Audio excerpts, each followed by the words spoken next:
The anonymous tip. The call came in just after midnight. Detective Sarah Mercer rubbed her tired eyes as she picked up the phone. Most anonymous tips led nowhere. Disgruntled neighbors reporting non-existent drug operations. Paranoid citizens seeing threats where none existed. But something about this one felt different. Pinewood Heights Apartments, Unit 718. The distorted voice said. Check the locked room. Children in danger. Then silence. Sarah glanced across the desk at her partner, Detective James Cooper, who was organizing case files from their latest investigation. They'd been working homicide in Portland for 5 years now, but cases involving kids always hit hardest. We got an anon tip, she said, already reaching for her jacket. Pinewood Heights. Cooper frowned. That's the third call from that complex this month. Probably another wild goose chase. Mentioned kids this time, Sarah replied, and Cooper's expression changed instantly. I'll get the car. 20 minutes later, they pulled into the parking lot of Pinewood Heights, a once upscale apartment complex that had fallen into disrepair over the years. The winter rain fell in sheets, casting everything in a grim, gray haze. Unit 718 was on the top floor. As they approached the door, Sarah noticed there were no sounds coming from inside. No TV, no voices, nothing. She knocked firmly. Portland Police, we need to speak with you. Silence. Cooper tried again, louder this time. Still nothing. Could be empty, he suggested. Sarah bent down to check under the door. Lights on inside. She knocked once more. Police, open up. When no response came, they exchanged a glance. The mention of children in danger was enough for probable cause. Cooper radioed for backup while Sarah tried the handle. Locked.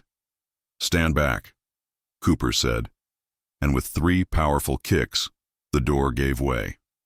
The apartment seemed ordinary at first glance. Dated furniture, dishes in the sink, a half-empty coffee cup on the table. But something felt off. The place was too tidy, too staged. It reminded Sarah of the model homes she'd toured when house hunting. Everything in its place but not actually lived in. Hello, Portland Police, Sarah called out. Anyone home? They moved methodically through the apartment. Living room clear, kitchen clear, main bedroom empty, bathroom nothing unusual. There's one more door, Cooper said, pointing down the hallway. It was the only door in the apartment that was closed.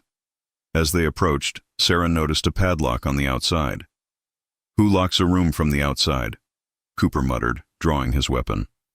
Sarah did the same. Portland Police, we're coming in. Cooper broke the padlock with a multi-tool, and Sarah turned the handle. The door swung open slowly, revealing darkness. She fumbled for a light switch on the wall and flipped it on. The room was empty. No furniture, no people. Nothing but bare walls and clean carpet. But in the center of the room sat a single manila envelope.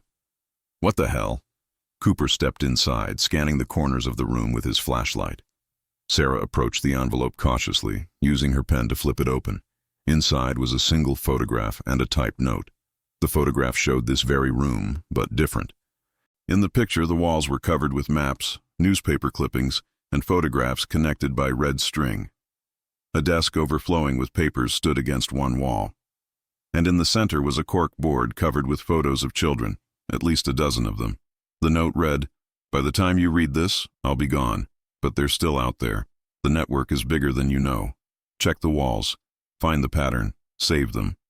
Sarah looked up at Cooper, who was now examining the walls more closely. "There's something here," he said, running his hand along a seam in the wallpaper. "Help me with this." Together they peeled back the wallpaper, revealing writing underneath. Names, dates, addresses, all scrawled directly onto the drywall in what looked like marker. "Call CSU," Sarah said quietly, "and get the captain on the phone." This just became something much bigger.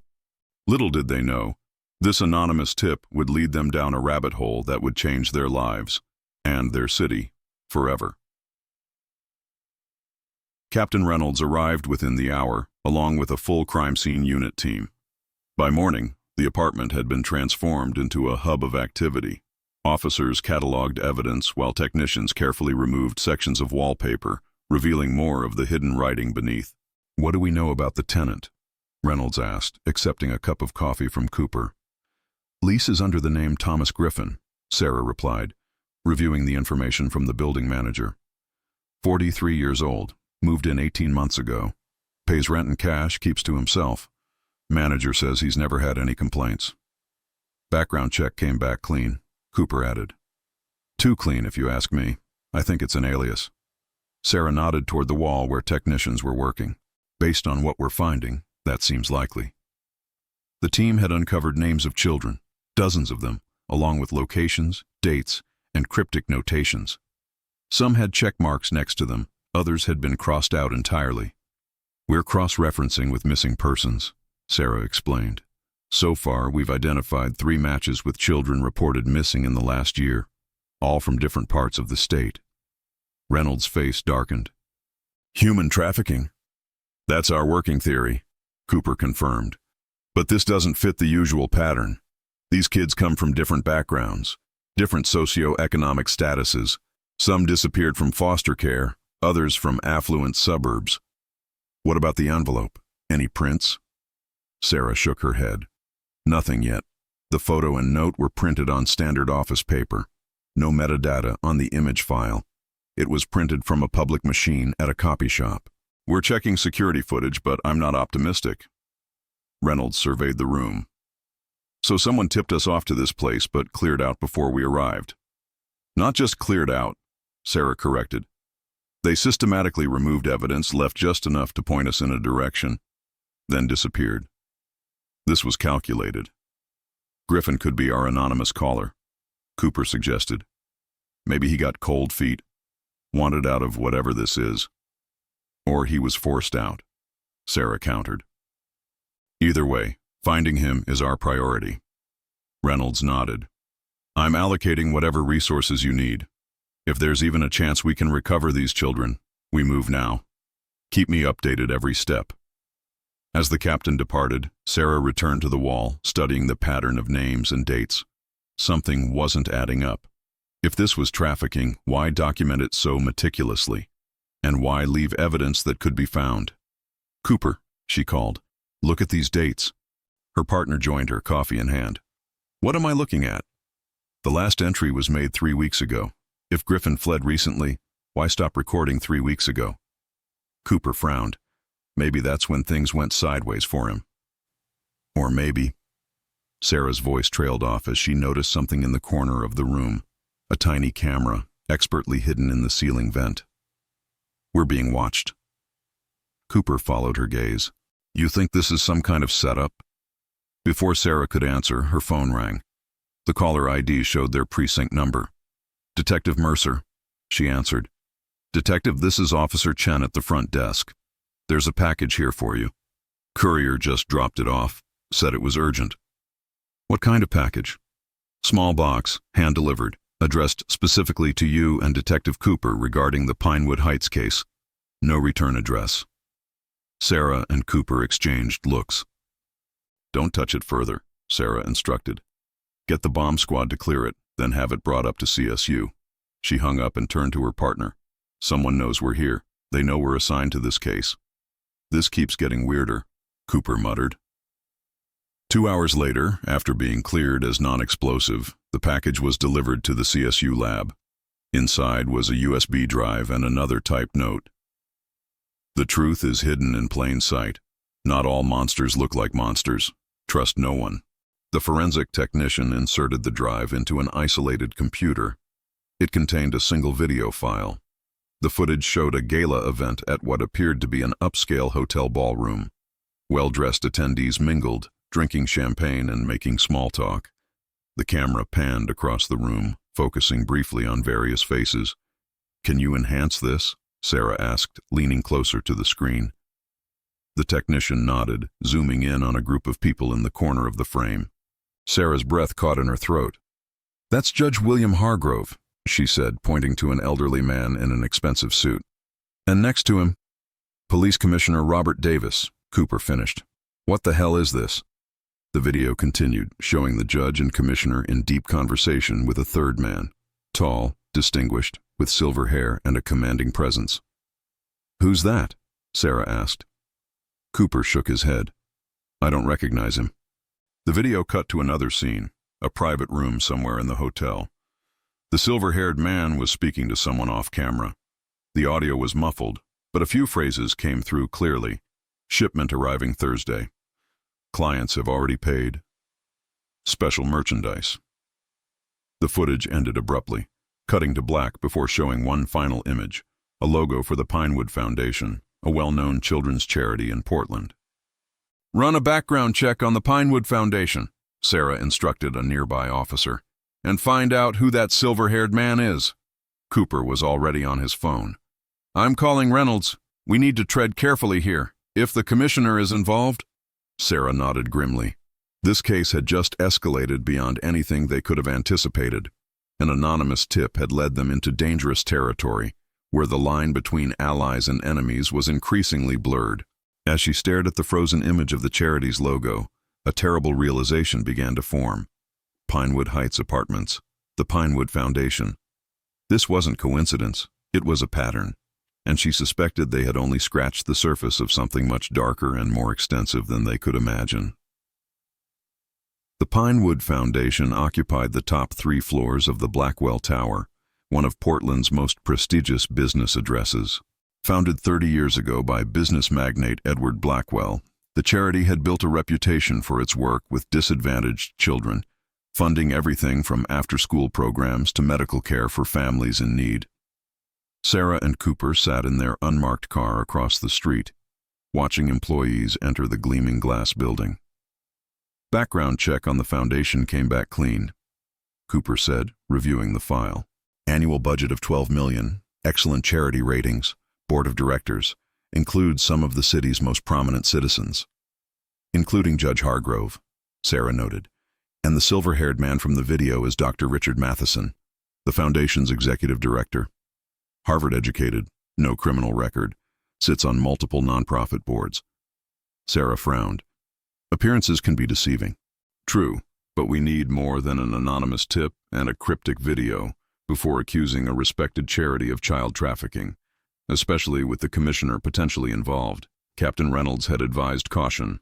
They were to conduct preliminary surveillance only, gathering what information they could without alerting anyone at the foundation. "Let's start with Griffin," Sarah suggested. The apartment was rented in his name.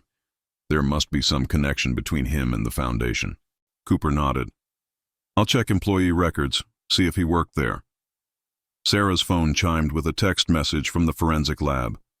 They found something on the hidden camera in the apartment.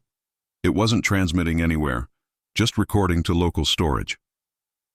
So whoever put it there would need to physically retrieve the footage, Cooper mused. Exactly. And get this. The camera was installed 3 months ago, based on the timestamp of the first recording. Cooper raised an eyebrow. So Griffin was being watched in his own apartment? By whom? "I think we need to find out more about our mysterious tenant," Sarah said. "Let's split up. You dig into the foundation's records. I'll track down Griffin's movements." 4 hours later, they reconvened at a coffee shop several blocks from the precinct. Sarah had spent the afternoon interviewing neighbors at Pinewood Heights, while Cooper had gone through financial records and employee databases. "Griffin was a ghost," Sarah reported. "Neighbors barely saw him. Said he worked odd hours, always looked nervous.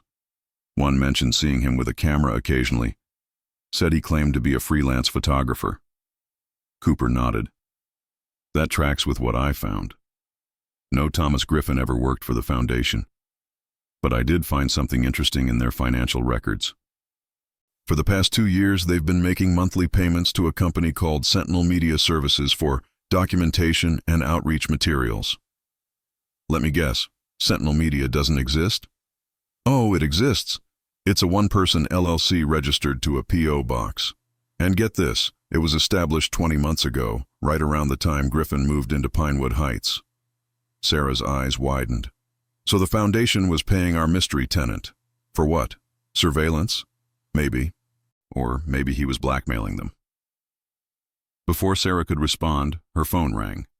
It was the officer she'd assigned to run facial recognition on the children's photos from Griffin's wall. "Detective Mercer," she answered. Detective, we've identified 8 of the children so far. 6 were reported missing in the last 14 months. 2 were not reported missing at all. Sarah frowned. How is that possible? The 2 not reported missing are listed as having been placed in private foster care through a specialized agency called New Horizons Care. Their paperwork appears legitimate, but when we contacted the listed foster families, none of them had heard of these children.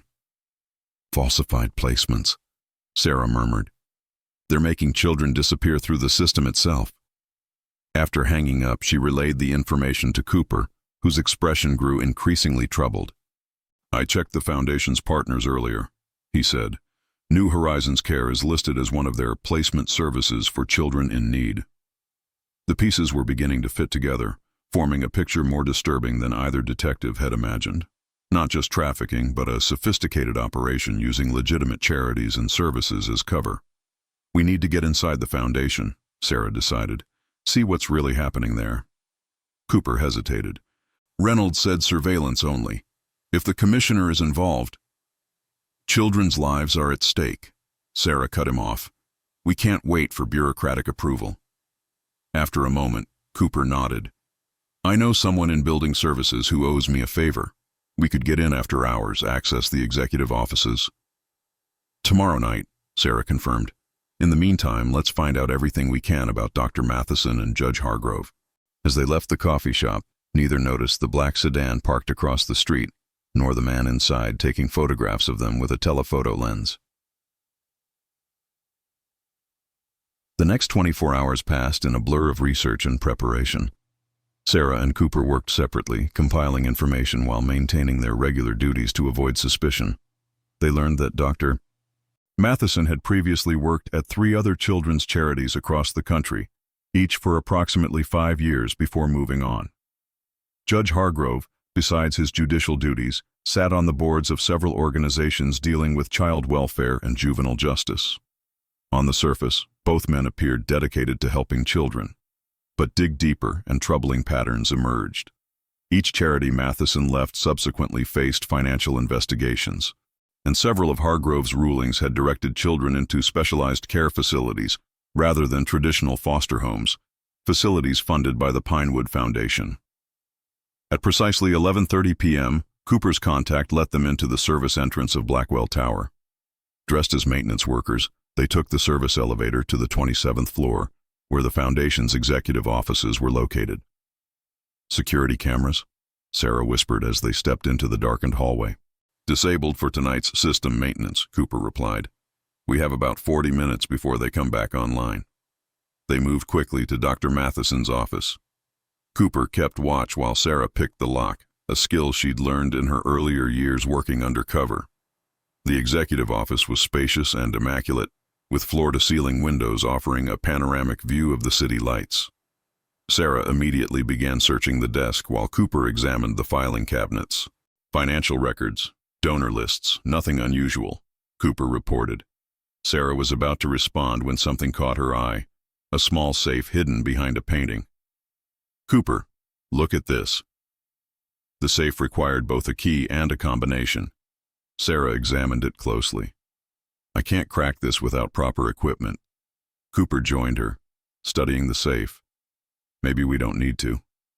He pointed to a small scanner next to the combination dial. That looks like a fingerprint reader. Sarah smiled grimly. Good thing we brought this. From her pocket, she produced a small device, a fingerprint replication tool she'd borrowed from the forensics lab. Earlier that day, she'd managed to obtain a clear print of Matheson's from a water glass at a public event. The device worked perfectly. With a soft click, the safe unlocked. Inside were several USB drives, a leather-bound ledger, and a stack of passports, all with different names but featuring the same photograph of Dr. Matheson. Multiple identities, Cooper murmured. He's planning to run. Sarah took one of the USB drives and connected it to the tablet they'd brought. It contained hundreds of files, photographs, videos, and documents. As she scrolled through, her stomach turned.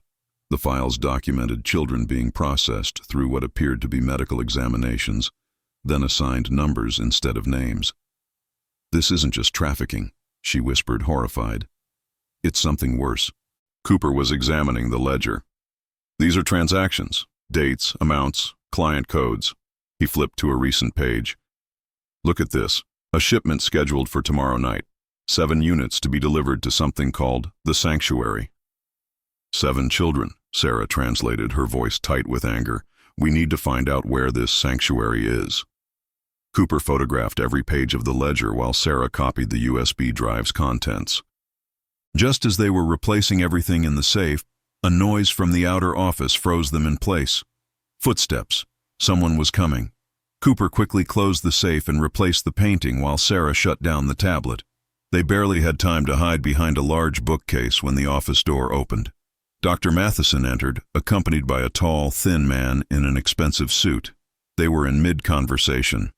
Becoming a problem, the unknown man was saying. The police are asking questions. The Griffin situation was not handled properly. Griffin knew what he was getting into, Matheson replied coldly. He documented everything for years, gathering evidence to blackmail us, then developed a conscience. He was a liability, and now his evidence is in police hands, the man countered. Detective Mercer and her partner are already connecting dots they shouldn't even know exist. Sarah and Cooper exchanged alarmed glances. They'd been made. The shipment must proceed as scheduled, Matheson insisted. Our clients have paid. The European market is too lucrative to delay. And the detectives? Matheson's voice hardened. Handle it. Make it look like an accident. The commissioner will ensure the investigation goes nowhere. The conversation continued as the men moved to Matheson's desk. Sarah carefully activated the recording app on her phone, capturing every damning word. After what felt like an eternity, the 2 men left, still discussing logistics for the next day's shipment. Sarah and Cooper waited 5 full minutes before emerging from their hiding place. We need to move now, Sarah said urgently. Those children are being moved tomorrow. Cooper nodded grimly. But we can't trust the department, not with the commissioner involved. We go directly to the FBI, Sarah decided. I have a contact in their human trafficking task force. As they carefully made their way out of the building, Sarah's mind raced. Thomas Griffin had been gathering evidence against the Foundation, perhaps as an employee or contractor who discovered what was really happening. Had he left the anonymous tip before disappearing? Or had something worse happened to him? Whatever the truth, they now had less than 24 hours to stop a shipment of children from leaving the country. Dawn found them in a secure room at the FBI field office, surrounded by agents reviewing their evidence. Sarah's contact, Special Agent Maya Wilson, had immediately recognized the significance of what they'd uncovered. This operation appears to span multiple states, possibly international, Wilson explained. We've been tracking similar patterns for months, but couldn't identify the central organization. What happens to the children? Cooper asked, the question that had been haunting them both. Wilson's expression darkened. Based on similar cases, wealthy clients pay enormous sums for children with specific attributes: appearance, intelligence, even blood type. Some are used for illegal adoptions, others for labor, or worse. And the sanctuary? Sarah pressed. We believe it's a staging facility where children are kept before transport overseas. We've identified 3 possible locations based on your evidence. A map displayed on the screen showed properties owned by shell companies linked to the Pinewood Foundation. One in particular stood out, an old summer camp facility in a remote wooded area 50 miles outside Portland. Camp Pinewood, Wilson pointed. Officially closed 5 years ago for renovations, but satellite imagery shows regular activity. Power and water usage consistent with occupancy. Sarah studied the aerial photographs. That's it. That's where they're holding the children. Wilson nodded. We're organizing a raid, but we need to move carefully. With Judge Hargrove and the commissioner involved, we need to ensure this operation is airtight. One leak, and they could move the children or destroy evidence. What about Matheson? Cooper asked. He mentioned a European market. He could flee the country. We have agents watching him in the Foundation offices, Wilson assured them. No one moves without us knowing. The planning continued throughout the day. By late afternoon, a joint FBI State Police task force was assembled, briefed, and ready to move. Sarah and Cooper would accompany Wilson's team to Camp Pinewood, while other agents simultaneously raided the Foundation offices and executed arrest warrants for Matheson, Hargrove, and the commissioner. As they donned tactical gear and prepared to depart, Sarah couldn't help thinking about Thomas Griffin. What had happened to the man whose anonymous tip had started this all? The convoy of unmarked vehicles approached Camp Pinewood just after sunset. Satellite thermal imaging had confirmed multiple small heat signatures in the main lodge building, consistent with children, and several adult-sized signatures patrolling the perimeter. "Remember," Wilson instructed as the teams took position, "the children's safety is our primary concern. We move fast and secure them first." At precisely 8:45 p.m., the raid began. Teams breached the perimeter from multiple points, quickly subduing 4 armed guards before they could raise an alarm. Sarah and Cooper moved with Wilson's team toward the main lodge. Inside, they found what they had feared: 7 children, ages approximately 6 to 12, being prepared for transport. Medical files lay open on a table nearby, along with fresh passports bearing false names. 2 staff members were taken into custody without incident, too surprised by the sudden raid to resist.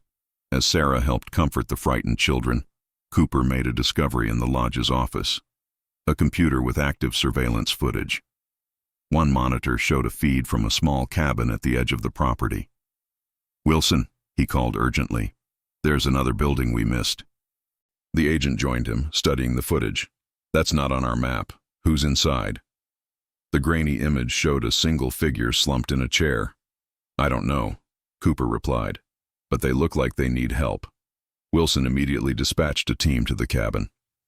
5 minutes later, her radio crackled. "Agent Wilson, we found him. Male, early 40s, appears to have been held captive for several weeks. He's alive but needs medical attention."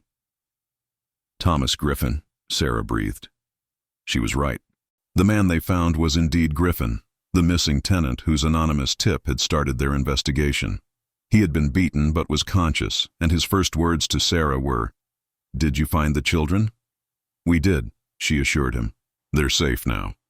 As medics treated Griffin, he explained how he had been hired by the foundation as a photographer, documenting their charitable events. Over time, he noticed inconsistencies: children who appeared in promotional materials, but then vanished from programs, secretive meetings, coded conversations. He began investigating privately, gathering evidence of what he suspected was a trafficking operation using the charity as cover. When he finally had enough proof, he approached Dr. Matheson directly, naively believing the director might be unaware of what was happening within his organization. Instead, Griffin was abducted and held captive at the camp. During a moment when his guard was distracted, he managed to place the anonymous call to the police department, deliberately asking for Detective Mercer, whose reputation for child advocacy cases he knew from his research. "I used a burner phone I'd hidden in my apartment," he explained weakly. "I knew they'd find it eventually, but I hoped you'd get there first." "The camera in your apartment?" Sarah asked. "They installed it after becoming suspicious of me. I discovered it but left it in place so they wouldn't know I was aware of their surveillance." As Griffin was taken to the hospital, reports came in from the other teams.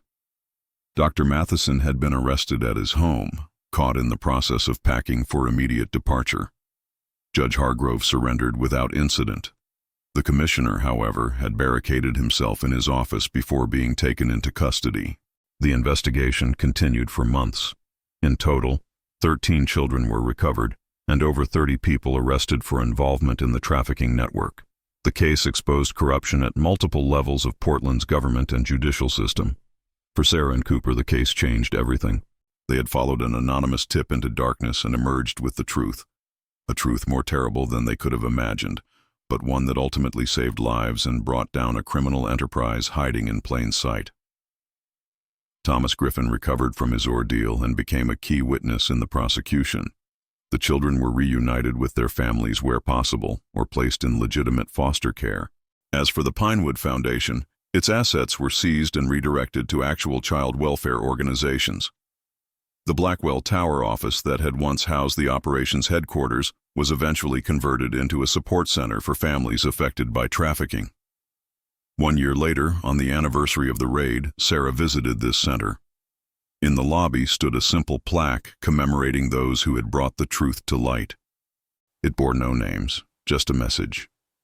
For those who saw what others refused to see, and acted when others would not. Because of you, children who were lost have been found. Sarah traced the words with her finger, remembering the anonymous call that had started it all. Sometimes, she reflected, the truth hides in the darkest places, waiting for someone brave enough to shine a light.